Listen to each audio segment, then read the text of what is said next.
কেন নামাজ পড়ো না ভাইয়া? এই বাপ, মুসলমানের বাচ্চা, কেন নামাজ পড়ো না? ছেলেরা আমার, কেন নামাজ পড়ো না? কেন নামাজ পড়ো? মালিক আর কেমনে বললে নামাজ পড়তে?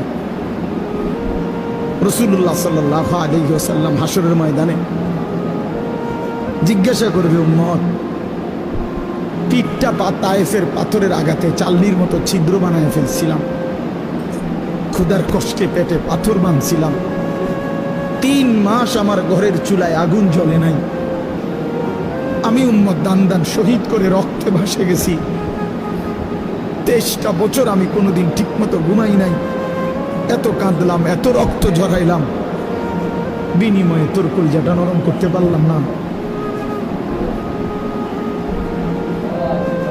তোর দিলটা নরম করতে পারলাম না উম্মত।